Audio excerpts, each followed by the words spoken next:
처음 발표되자마자 대중의 찬사를 받았던 모차르트의 오페라 마실페리. 작품에서 눈길을 끈 인물은 세자비꾼으로 나오는 파파기노입니다. 당대 서민들의 사랑을 한몸에 받았던 인물이죠. 극 중에서 파파기노는 시련을 만납니다. 사랑하는 여인이 사라지자 너무나 절망스러워 목을 매려고 했죠. 그런데 3명의 요정이 나타나 말합니다. 죽지 마, 종을 울려봐.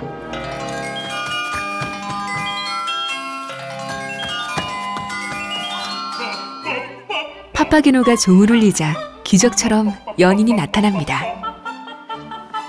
파파기노는 그렇게 다시 생명을 얻었고 사랑도 되찾습니다. 그런데 파파기노와 달리 비극을 선택한 인물도 있습니다.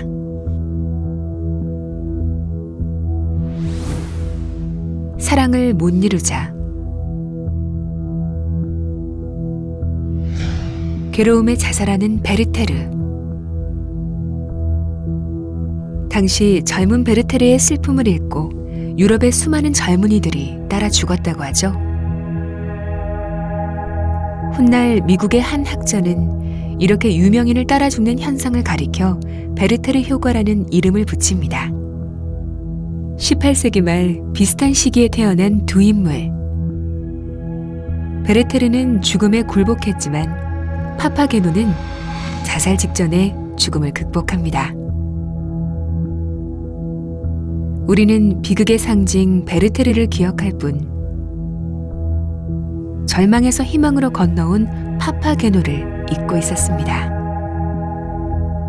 지금부터 그 이야기를 시작해 보겠습니다.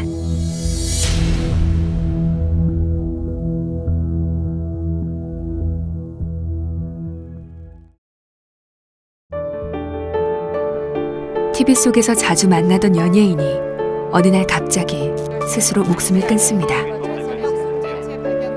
마치 드라마 같은 현실 앞에서 대중은 혼란스러워하고 매스컴은 화들짝 놀란 듯 엄청난 분량의 뉴스를 쏟아냅니다.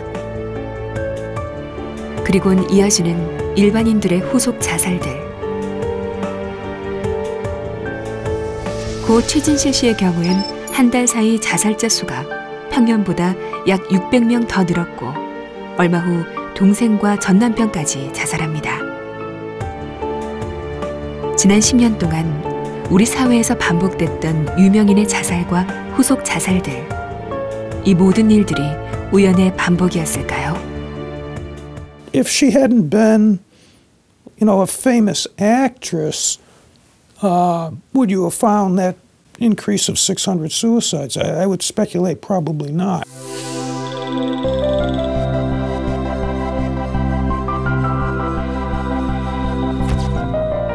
스티븐 스택 교수는 유명인의 자살이 대중에 끼치는 영향을 연구해온 학자입니다. 유명인의 자살 이후 일반인 자살이 갑자기 급증하는 경우 그는 모방 자살이라고 부릅니다.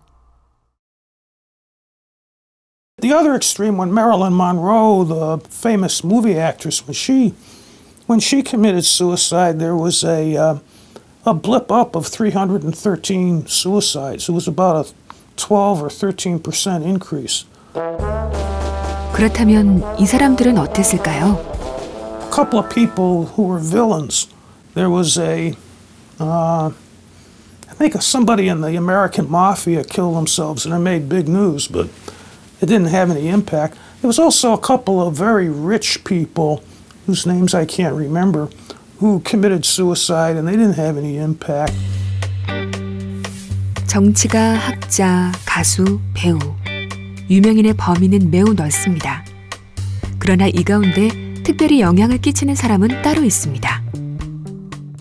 After a good number of computer runs, I finally saw a pattern that it was mainly the entertainers.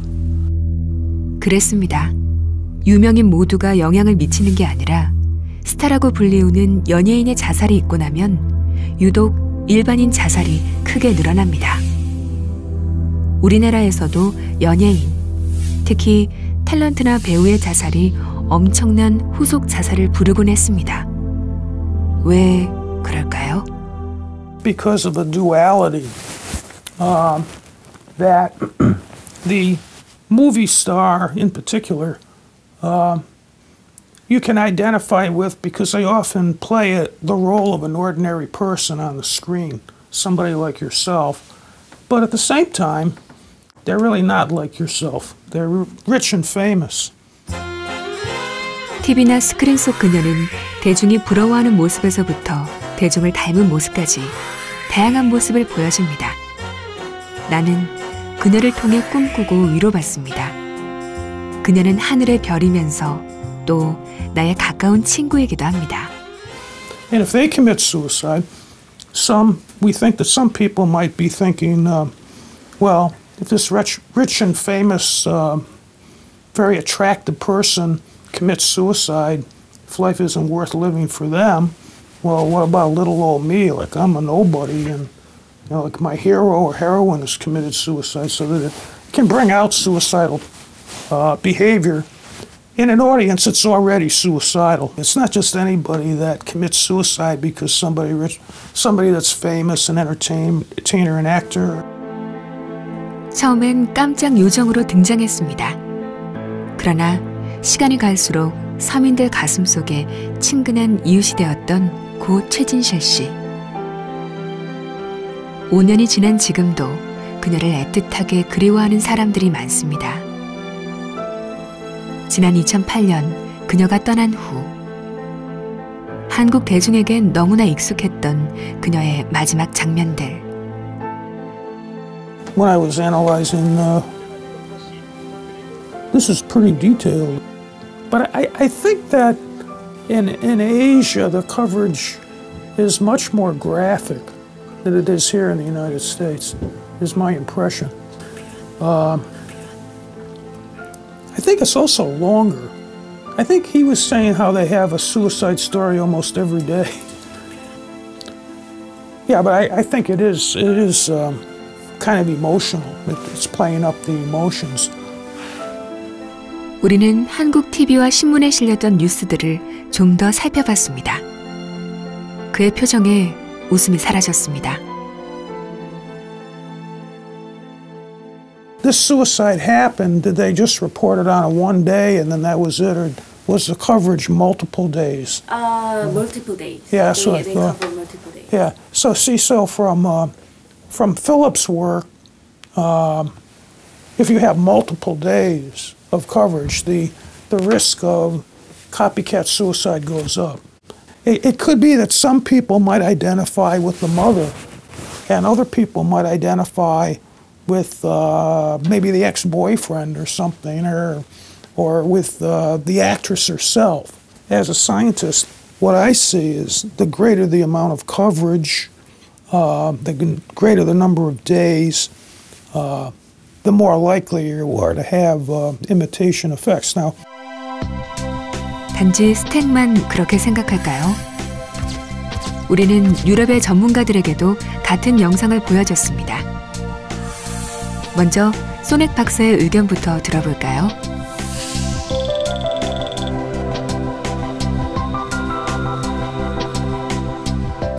Nein, das ist alles sehr, sehr ungünstig.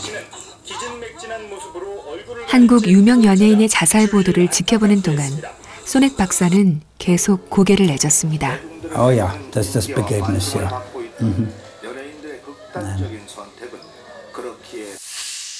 자살 배경을 정리한 신문 기사도 함께 살펴봤습니다.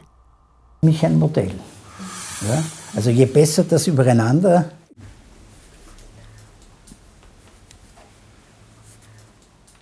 Also gerade was die Methode betrifft, sollte man das nicht schreiben, sondern es genügt auch zu schreiben, dass dieser oder jener sich das Leben genommen hat. Das genügt auch vollkommen. Wenn ich noch genau hineinschreibe, wie er das gemacht hat, dann habe ich direkt eine Anleitung und weiß, wie ich selber machen kann. 토마스 교수는 최근 유럽 미디어 심리학계에 주목을 받는 학자입니다. Ja, es schaut ein bisschen wirklich so aus wie bei einer Oscar-Verleihung, nicht? Das ist wirklich ein Wahnsinn, nicht? Also als sehr intrusiv, das bedeutet aufdrängend, nicht? Wie es in dem Film alle leiden und traumatisiert sind und dann eben auch noch durch Kameras teilweise gestört werden, nicht richtig in den Weg gestellt. Nicht, das ist also sicherlich ein großes Problem. Also da ist offenbar der Bruder dabei. 이번엔 비엔나 자살예방센터 연구원들 얘기를 들어보겠습니다. Und der Husband offenbar hat sich auch. Ja. Das ist auch dabei. Ist er dann so stark kritisiert worden da? Genau. Wahrscheinlich. Ja. 비엔나 자살예방센터장의 의견도 들어봤습니다. Wo Scham und Schuld ja gerade auch, wenn man jemanden verloren hat, der einem nahegestanden ist, eine wichtige Rolle spielen, dass das in aller Öffentlichkeit vorgeführt wird, dass es nicht respektiert wird, dass die Menschen trauern, dass sie vielleicht für sich sein müssen. Also das fand ich sehr erschütternd und ist vor allen Dingen auch eine Gefährdung der Menschen, der Angehörigen nach einem Suizid, dass sie selber suizidal werden. 우리가 굳이 오스트리아의 전문가들을 찾아온 이유가 있습니다.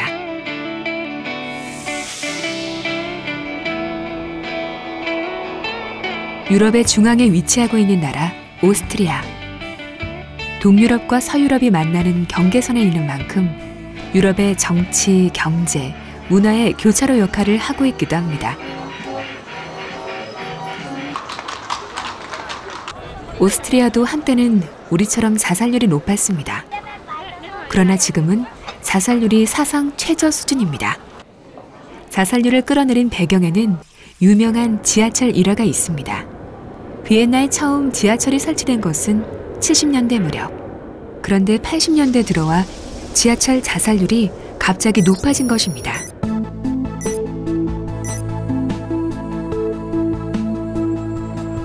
오스트리아에 내놓으라 하는 전문가들이 모여 대책을 논의했고 소넥 박사가 전문가로 초청됩니다.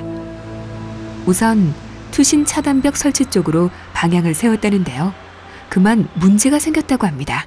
Und alles, was wir damals als Schutz in den Stationen vorschlagen konnten, ließ sich aber baulich nicht machen. 자살자들은 계속 늘어나고 당장에 막을 방법은 없고 그때 연구진은 미디어 보도 방식을 주목했습니다. 당시 미디어는 자살 사건을 상세하게 보도하고 있었습니다. Da gab es in den 80er Jahren eben den Donauturm, wo viele Menschen heruntergesprungen sind und dann wurde in der Zeitung gezeigt, wie die Menschen gesprungen sind. Dass es dann in der Zeit nachher einen Anstieg gab. Dann war wieder ein bisschen Ruhe und dann war wieder ein Suizid und dann wieder ein großer Medienbericht und wieder ein Anstieg. 소넥 박사가 주목한 것은 1960년대 말 미국의 제로 모토의 연구 보고서입니다. 신문사들이 몇 주 동안 파업했을 때 그 기간 동안 자살자 수가 적었다는 보고였습니다.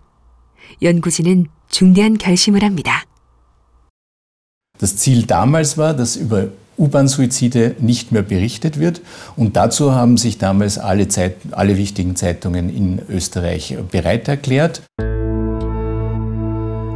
상세한 자살 보도가 또 다른 자살을 부르고 있으니 자살 보도를 자제해 주십시오. 오스트리아 비엔나 지하철 자살 대책위는 미디어 권고안을 발표합니다.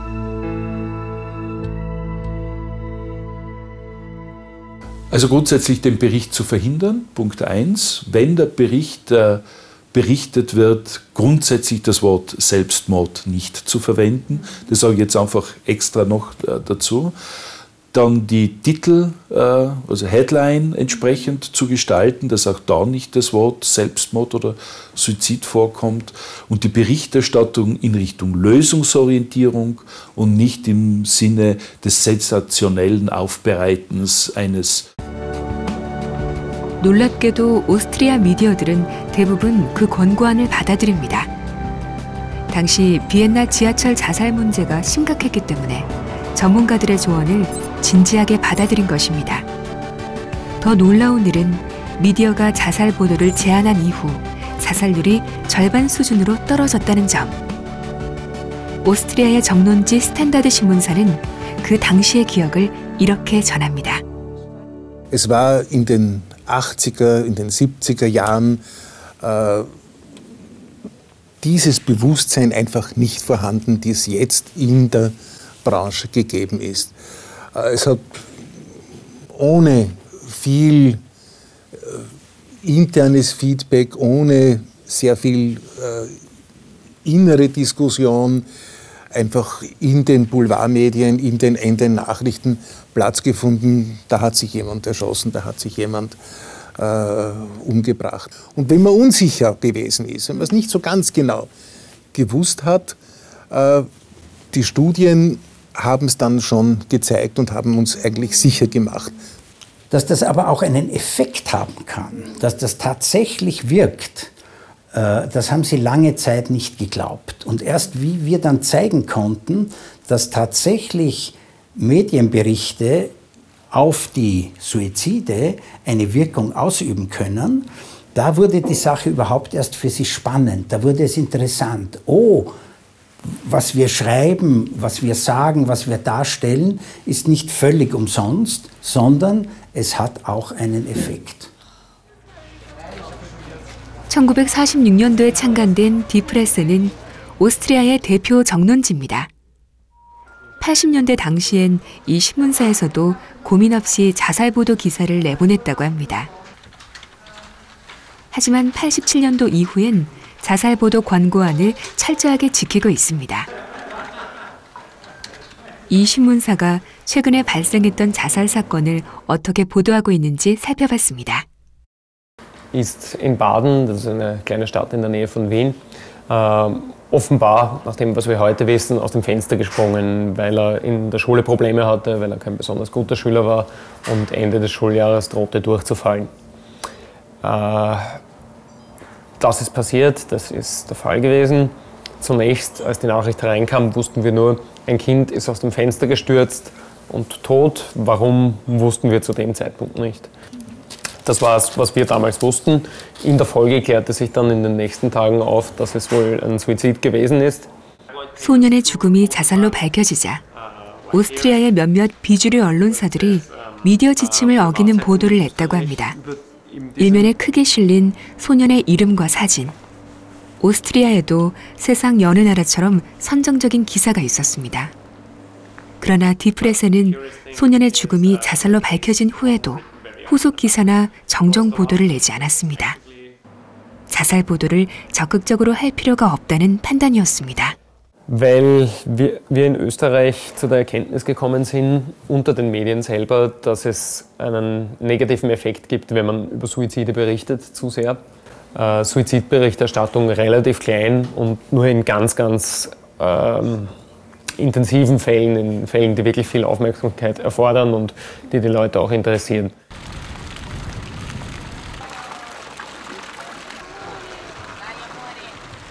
오스트리아 자살 보도에 관한 시민들의 생각은 어떨까요? Also mir wäre jetzt spontan keine Nachricht eingefallen, weil ich glaube, dass da nicht so viel publiziert wird, auch von dem, was da passiert. Auch wenn es, also ich weiß auch von Fällen, wo es passiert ist, aber wo dann die Medien nichts darüber berichtet haben. Also eigentlich nein. Ich muss nicht über jeden Suizid informiert werden. Wir haben nichts anderes zu schreiben. Schauen Sie, Journalisten sind sehr viele. Journalisten sind jung, dynamisch und wollen immer neue Sensationen. Hier in Österreich ist das keine Sensation, es ist eine Tragödie. Also wenn ich jeden Tag in der Zeitung lese, schon wieder ein Selbstmord, frage ich mich auch, was rennt in unserem Land falsch, dass es so viele Selbstmorde gibt. Weil niemand möchte in ein Land reisen, wo regelmäßig Selbstmorde passieren. 자살 사건은 굳이 자세히 알지 말자는 공감대. 80년대 지하철 자살 사건으로 오스트리아는 큰 교훈을 얻은 것 같습니다. 자살률이 높은 나라 일본. 최근 10년 사이에 자살 보도 방식이 오스트리아처럼 변하고 있는 중입니다. 그 중심에 일본 정론지 아사히 신문사가 있습니다. 아사히는 7년 전 한 자살 사건을 보도했다가 크게 깨달은 바가 있었다고 합니다. 遺書を掲載したものです。2006年のその岐阜であったその女子、この岐阜であったですね、いじめの自殺なんですけども、ご両親がこの遺書を報道陣に公開されてですね、で名前の部分は少しぼかしを入れてるんですけども、肉質が分かるない形で、いじめられたということが書かれてるというものです。これに対してこういう行き過ぎだというねご指摘を受けました。 당시 아사히 신문사는 이 기사를 내고 한 자살 예방 민간 단체로부터 항의를 받았다고 합니다. 기사의 이지메 자살 보도는 후속 자살을 유발할 수 있습니다. 세계보건기구의 자살보도 가이드라인을 우선 보내드립니다. 내용을 확인하시고 자살을 예방하는 기사를 써주시길 부탁드립니다.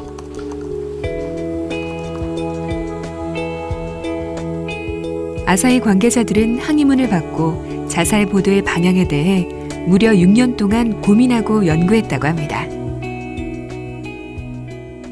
で特に例えば活字で自殺っていう字を見ただけでも、自殺したくなっちゃう人っていうのが世の中にはいるわけで、そういうあるいはもう例えば遺書なんかのですね写真を生で載せたりすると、その肉質の文字を見て自殺したいと感じてしまう人がいるとか、そういうちょっと私たちの仕事で普段あまり考えてないことがそういうリアクションとして起きる可能性があるっていう、そこが自殺報道の一番難しいところと思うんですけども。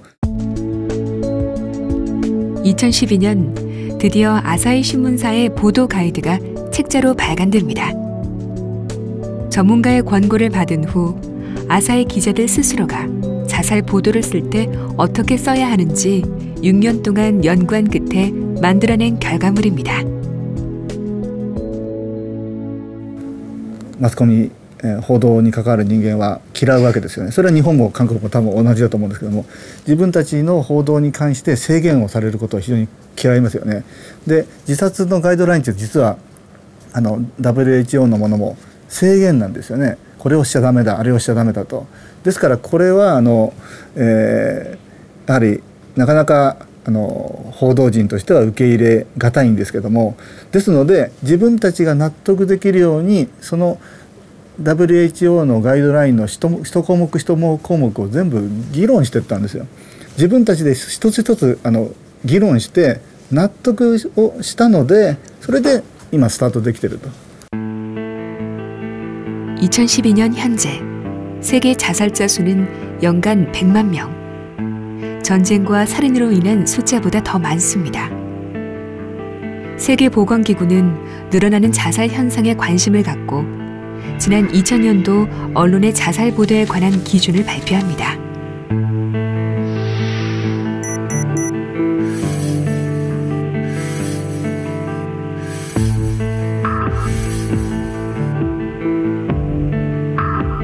우리나라에서도 지난 2004년도에 언론의 자살 보도 권고 기준이 만들어졌습니다.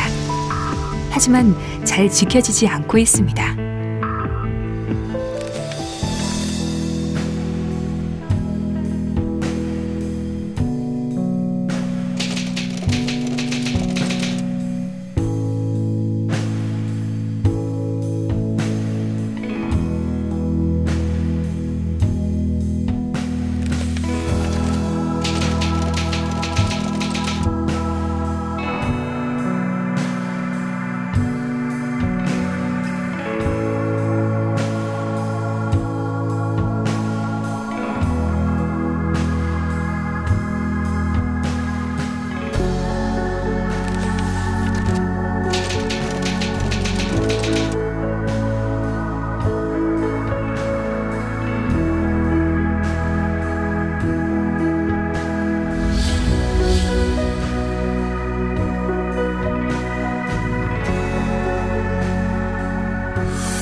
안재환 씨가 연탄불을 피워서 차에서 죽었죠.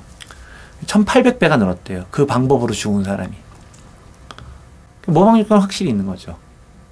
그러니까 정념이 이런 거예요. 모든 사람이 따라하지는 않는다. 그렇지만 분명히 고위험군이 따라할 위험은 높다. 언론의 보도에 따라서.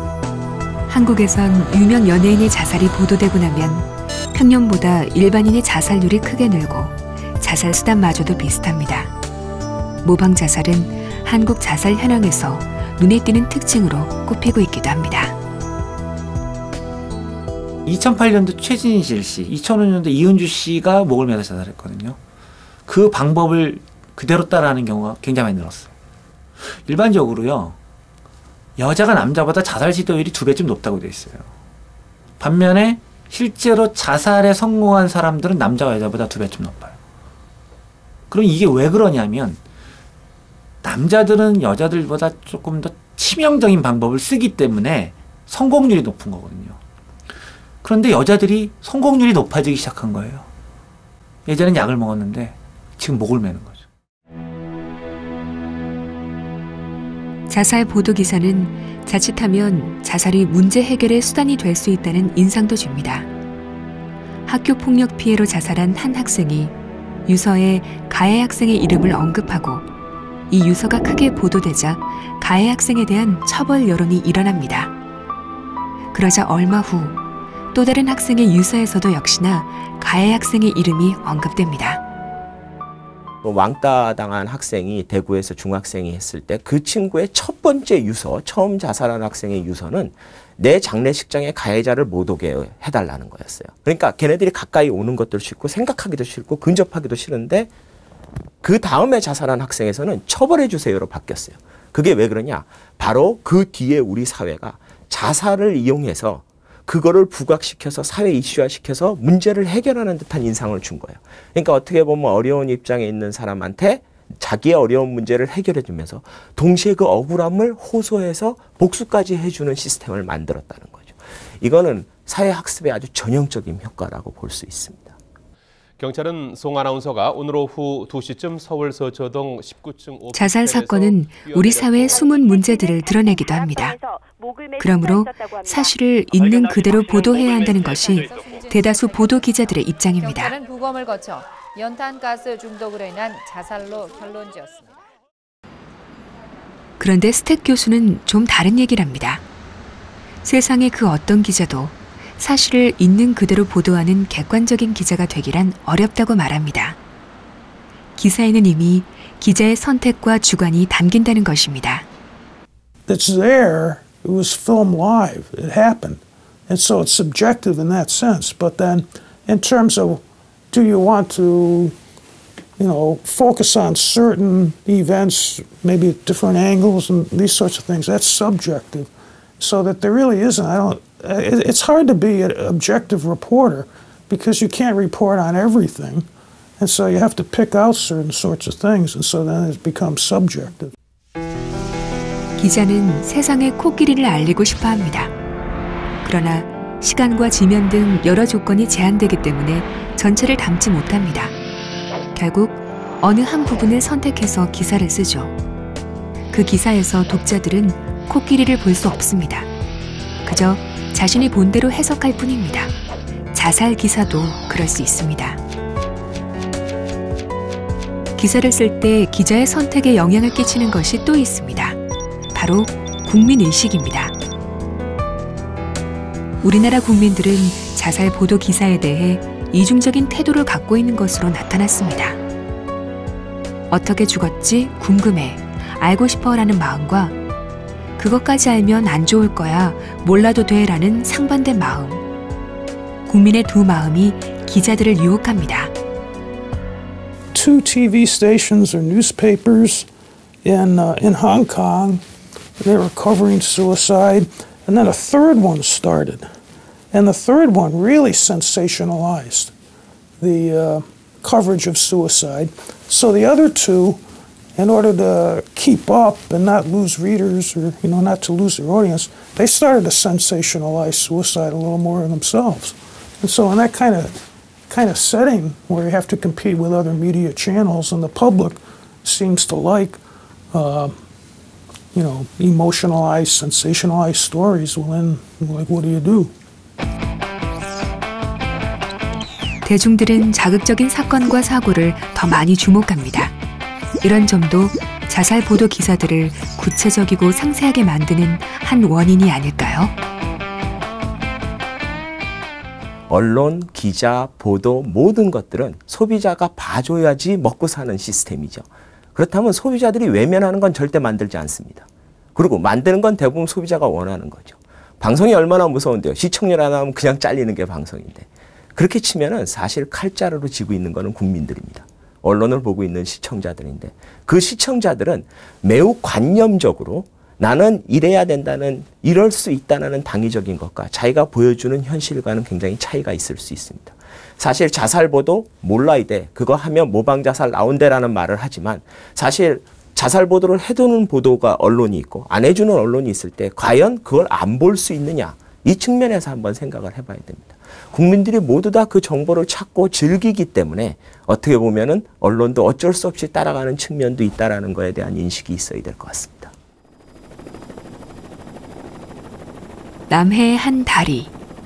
연간 400억 원 가량의 물류 비용을 절감, 지역 경제를 크게 돕는 다리인데요. 그런데 이 다리에서 가슴 아픈 일이 있었습니다. 40대 초반의 남편. 오랫동안 아내의 암투병을 지키면서 힘든 삶을 살았습니다. 아내가 결국 사망하자 긴 간병에 빈손이 된 그는 어린 아들을 데리고 홀어머니 집으로 들어옵니다. 대리운전이나 허드렛 일로 생계를 이어갔지만 늘 경제적 어려움에 시달렸습니다. 노모에 어린 아들까지 삶이 온통 무거웠던 남자. 결국 어느 가을 아침 아들을 앞세워 다리 위로 갑니다.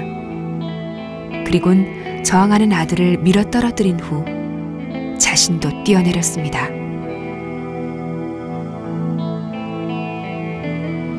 이렇게 어린 자녀를 죽이고 부모가 자살할 경우 언론에선 동반 자살이란 표현을 쓰고 있습니다. 계속 이렇게 표현해도 괜찮을까요?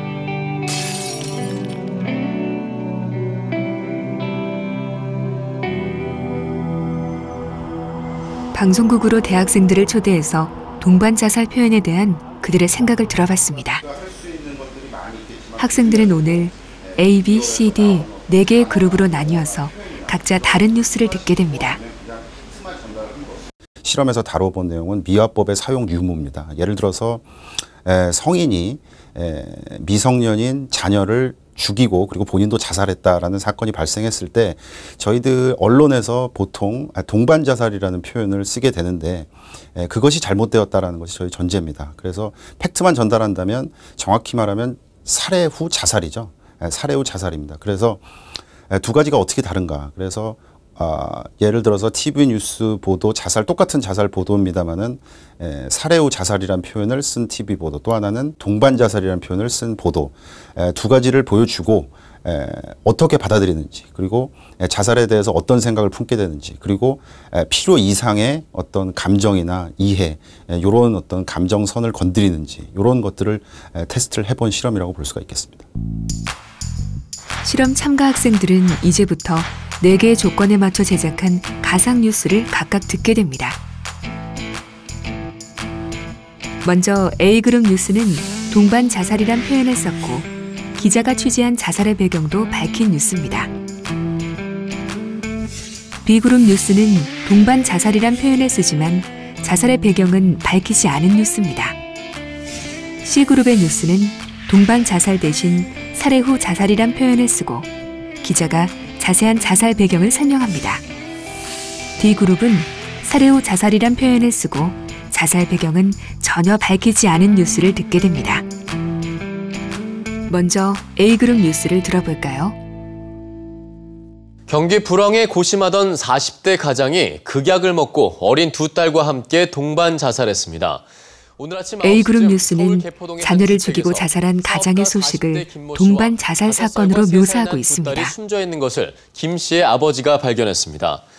김 씨의 친척들에 따르면 한때 잘 나가던 사업가였던 김 씨는 1년 전 경기 불황으로 사업에 실패한 뒤 살던 집마저 경매에 넘어가고 최근에는 친구와 친인척들에게 생활비를 빌리는 등 극심한 경제난에 이 뉴스는 또한 기자가 주변의 지인과 친척들을 취재해서 자살의 배경으로 보이는 정황들을 자세하게 밝히고 있습니다. 시달렸으며 아내마저 가정 불화로 집을 나가자 삶을 비관해 자녀들과 함께 동반 자살한 것으로 보고 수사하고 있습니다.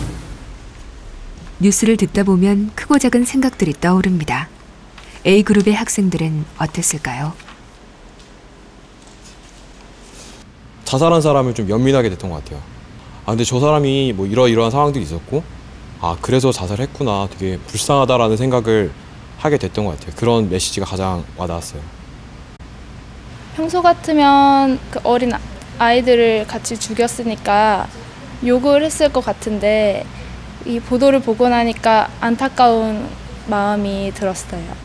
잘 나가는 사업가였다가 약간 사업이 망해가지고 그렇게 된 거잖아요. 그런 부분에서 저희 부모님도 생각나고 하면서 되게 안쓰럽고 그렇게 약간 동감하고 그런 부분이 있었어요. 자살이 어느 정도 이해가 갔다는 A그룹과 정반대의 결과가 나온 그룹이 있었습니다. 바로 D그룹입니다. D그룹의 뉴스를 한번 들어볼까요? 경기 불황에 고심하던 40대 가장이 어린 두 딸에게 극약을 먹여 살해하고 본인도 약을 먹고 스스로 목숨을 끊었습니다. 경찰에 따르면 김 씨의 집 안방에서는 자녀를 살해하고 자살할 때 쓴 것으로 보이는 약병이 발견됐으며 따로 유서는 발견되지 않았습니다. 보건복지부가 발표한 OECD 헬스데이터 2012에 따르면 우리나라 자살률은 살해 후 자살이란 표현을 쓰고 있고 자살 배경은 전혀 밝히지 않은 대신 자살 통계를 밝히고 있습니다. 이는 OECD 34개 회원국 가운데 가장 높은 수치로 나타났습니다. 동반 자살 막 이렇게 표현하지 않고 막 살해 이렇게 표현을 했잖아요. 그래서 아무래도 보는 사람들이 적어도 좀 저러면 안 되겠구나 이런 생각은 확실히 할 것 같고, 뭐 자살에 관련해서 좀 끔찍하다 아니면 좀 걱정되고 좀 무섭다 이런 생각 제외하고는 뭐 다른 생각은 딱히 들지 않았던 것 같아요. 전 긍정적인 것도 아니고 부정적이죠 아닌 게 너무 사실만 저한테 다가오니까 그냥 저런 사람들이 저렇게 죽었구나, 그렇게 자살했다는 사실만 느껴지기, 그게 저한테 따로 이렇게 크게 와닿진 않았어요.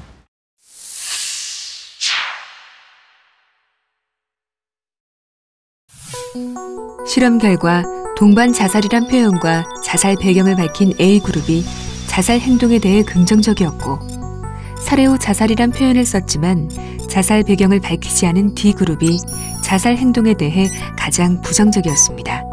특이한 점은 C그룹인데요. 살해 후 자살이란 표현을 써도 자살 배경을 밝히면 자살 행동에 긍정적인 태도를 보였습니다. 이번 실험에선 참가자들의 우울 척도 조사도 이뤄졌습니다.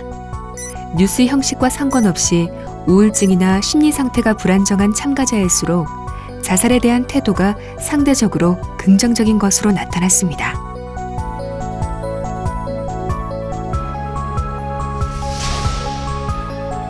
실험 결과는 선명했습니다. 동반 자살이라고 쓰고 그 배경을 밝히면 그럴만했다고 반응합니다.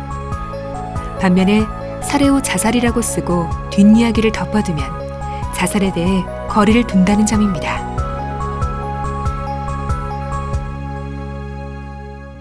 이번 실험을 통해서 동반 자살이라는 단어를 썼을 때 어떤 피험자들의 반응이 조금 더 자살에 대한 어떤 이해나 아니면 공감이나 이런 반응들이 나왔던 것이 사실입니다.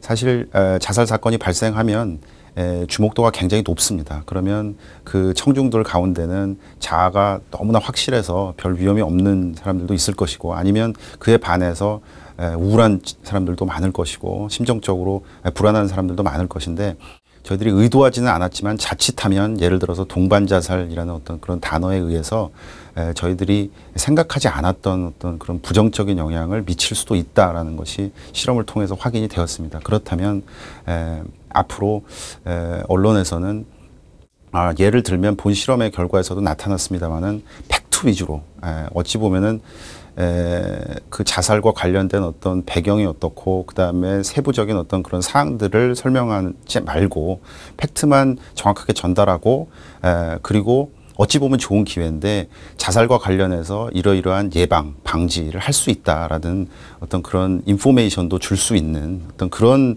내용들로 보도 콘텐츠들이 채워지면 어떨까라는 생각을 한번 해봤습니다. 최근에 자체적으로 자살 보도 가이드라인을 만든 아사히 신문사. 이럴 경우 어떤 표현을 쓸까요? 일본에선 동반 자살을 흔히 심중이라고 표현해 왔습니다. 그러나 아사히 신문사는 무리 심중이란 표현을 쓰라고 권고합니다. 심중이란 표현은 사실을 정확하게 전달하지 못하는 애매한 표현이란 것입니다. それで親が子供を殺害するっていうのはこれはある面子供たちからはどうしようもないことですよね。そういうことを逆にそうさせるべきじゃないっていうふうに社会に訴えていく方が重要だと思っているので、そこは曖昧にしないできちんと書くようにしてます。 록그룹 너바나의 리드싱어 커트 코베인. 그가 자살하자 젊은이들이 따라 죽지 않을까 걱정이 많았습니다. 그러나 자살자 수는 늘지 않았습니다. 고인의 자살에 약물 문제가 있었다는 미망인의 인터뷰가 대중을 모방 자살로부터 멀어지게 한 것입니다.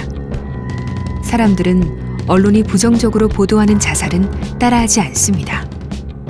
When Kurt Cobain, the grunge rock star, committed suicide, they had his wife on repeatedly, saying that this is a waste. This is an awful thing. He's a nutcase. He shouldn't have done this. He was just a waste. She had a really negative view of his having committed suicide. And there wasn't any increase in suicide. Everybody was expecting that there might be an increase, but there wasn't one. 언론 보도가 죽음을 어떻게 비추는가에 따라 대중은 민감하게 반응합니다. 당시 미국 시청자들이 매일매일 지켜봤던 사이비 종교 집단 자살 사건. 그러나 그 어떤 모방 자살도 없었습니다. It was like really, really big news. It was on TV every night for like 10, 20 minutes. It was like the big story of the week. And I was wondering, this is really making suicide look really bad and ugly. Look what happens to your body. It rots away. And sure enough, the suicide rate went down for that whole week. Just for that week, and then it went back to normal afterwards. So I had an idea that if news reporting made suicide look bad, then maybe the suicide rate will go down. 아사히는 자살을 미화하지 않는 것에서 한 걸음 더 나아가고 있습니다. 지난 2011년 유명 탤런트의 자살 보도를 단신으로 작게 처리했는데 이 기사를 인터넷에 싣자 최고의 검색수를 기록하더랍니다. 連載自殺を起こしてしまうような人は朝日新聞の新聞としての夕刊をですね読んでるんじゃなくてネット上の記事を読んでる可能性が高いんじゃないかということで、そこで新聞ではこの小さな記事にですね相談窓口とかいろいろ入れることは不可能ですけども、ネットではできますので、じゃあできることはやろうということで、そのネットでそういう記事を配信した時には必ずリンク作を貼るということを始めています。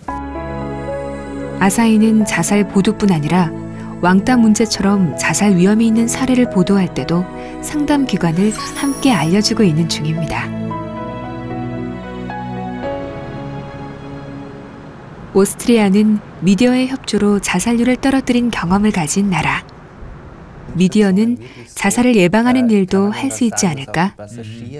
비엔나 젊은 학자들은 최근 이 문제를 연구하고 있습니다. Darauf hinzuweisen, dass es auch einen protektiven Effekt von Medienberichterstattung zu geben scheint. Diesen nennen wir Papageno-Effekt. Über Bewältigung von schwierigen Lebenskrisen berichtet wird. 파파게노 효과는 자살하고 싶은 사람들이 삶에 대한 의욕을 갖도록 미디어가 도와줄 수 있다는 이론입니다. 베르테르 효과의 반대 효과입니다. 미디어가 자살 극복 사례를 발굴해서 자세하게 소개하는 것도 파파게노 효과라고 할 수 있습니다.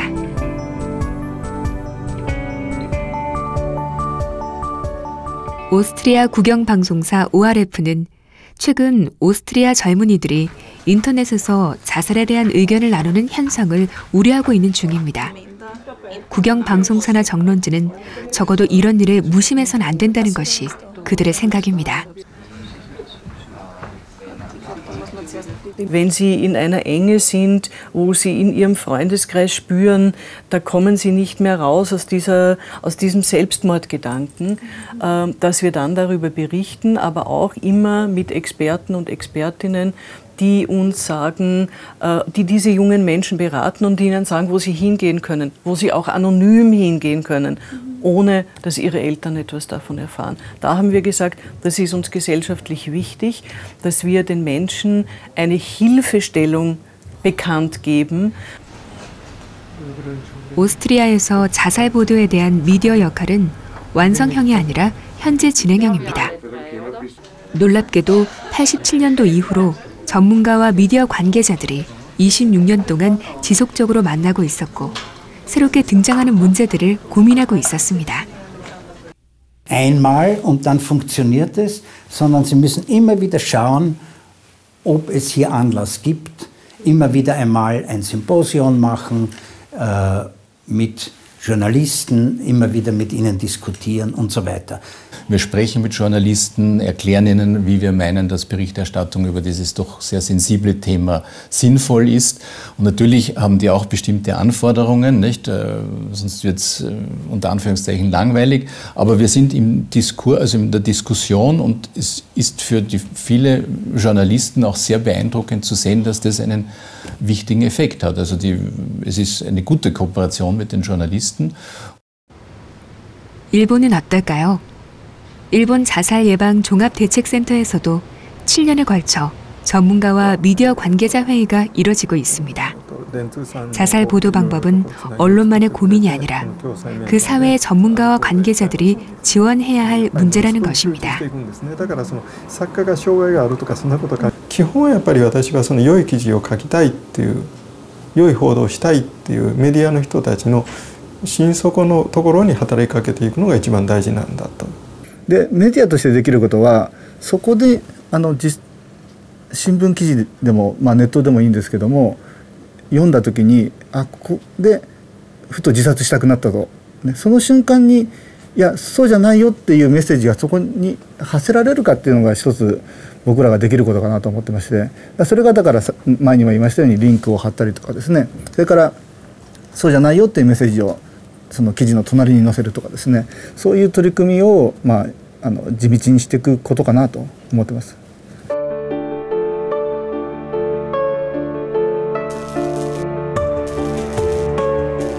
자살 보도의 방향을 고민하면서 지구를 한 바퀴 돌았습니다.